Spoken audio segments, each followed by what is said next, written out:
Annuaire que je vous montre, mais je vous montre simplement.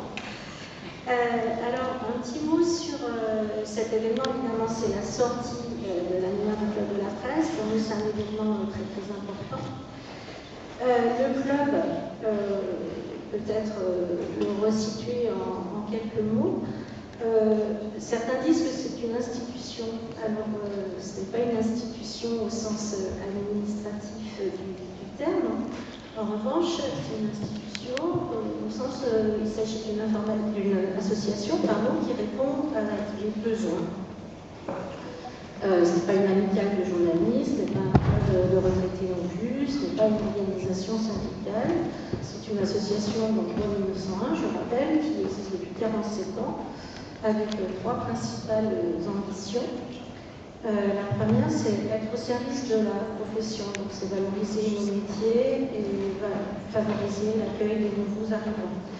Alors, en termes de service, il y a par exemple cet annuaire qui nous sera remis, pour lequel nous remercions nos partenaires. Jean-Pierre, qui a été président du club avant moi, le fera mieux que moi tout à l'heure. Cet annuaire, c'est le travail d'une équipe. C'est un travail qui a demandé beaucoup de temps pour essayer de nous offrir un ensemble de qualité le plus complet possible, qui puisse justement rendre service à tous les journalistes et aux principaux communicants. Parmi les services, nous avons aussi une newsletter régulière. Nous avons des locaux qui peuvent être utilisés par nos adhérents parfois pour faire une interview ou des rencontres organisées par le club et des journées. Voilà les services que nous pouvons rendre. En ce qui concerne l'entrée des jeunes dans le métier, c'est très important pour nous. Nous travaillons avec des écoles, des formations.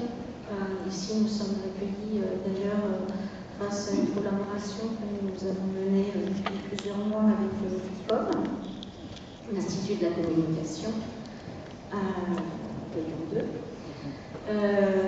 Toujours en ce qui concerne les jeunes, nous organisons au mois de novembre chaque année le festival des étudiants en journalisme. Ça nous permet de travailler avec ces formations. Cette année, je crois qu'il a réuni les meilleurs travaux d'étudiants de 8 organismes de formation. Je vais pas faire la longue liste des services. Voilà. La deuxième ambition du club, c'est de stimuler la réflexion sur notre métier, le défendre. C'est un petit peu ce qu'on a fait aussi lors de cette table ronde radiophonique qui a précédé. Alors, par exemple, ces 2 dernières années, le club a accueilli par 2 fois Jean-Marie Charon pour ses 2 livres, l'un consacré à ceux qui quittent la profession, l'autre sur le doute de nos jeunes confrères. Bon, ce n'est pas forcément très optimiste, mais en tout cas, ça stimule la réflexion.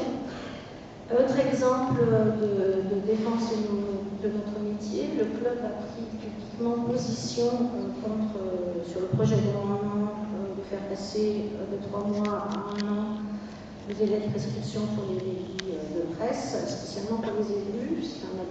C'est un amendement qui pour nous mettait en péril la liberté de la presse. Et nous avons envoyé cette position aux 14 députés du Rhône. Alors, cet amendement a été retiré, je crois, il y a une semaine, une dizaine de jours. Alors, grâce à la mobilisation de la profession, tout à fait.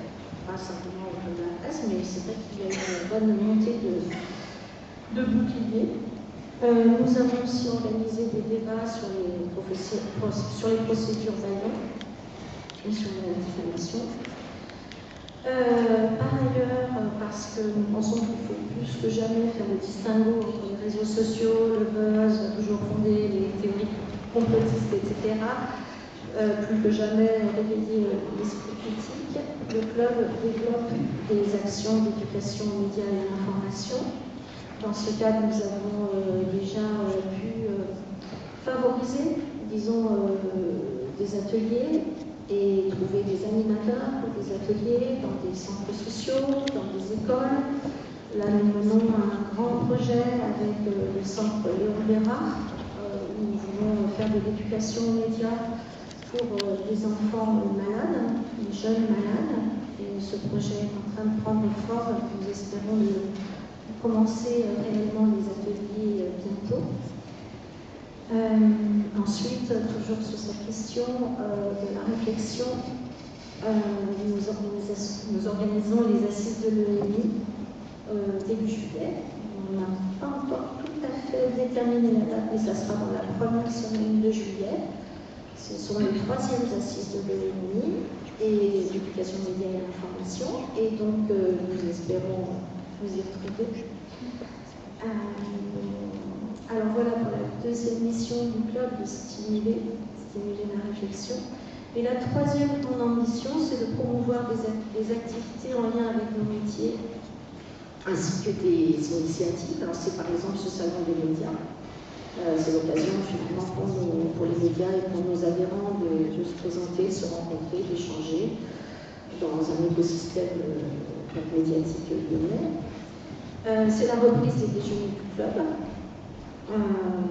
Cette reprise a eu lieu en septembre 2022. Nous avons déjà accueilli Bruno Bernard, François-Noël Buffet, Marie-Charlotte Garin, Grégory Bousset, la préfète Fabienne Dupiot, un magistrat du parquet national financier, Thiago Guedes, le généraliste. Bref, ça reprend et c'est actif. Nous avons évidemment accueilli plusieurs conférences de presse au club, des conférences de presse importantes. Nous organisons aussi des rendez-vous métiers. Par exemple, il y a eu une rencontre entre Claude Régent, ancien correspondant du Monde, et Richard Chicli, actuel correspondant du Monde.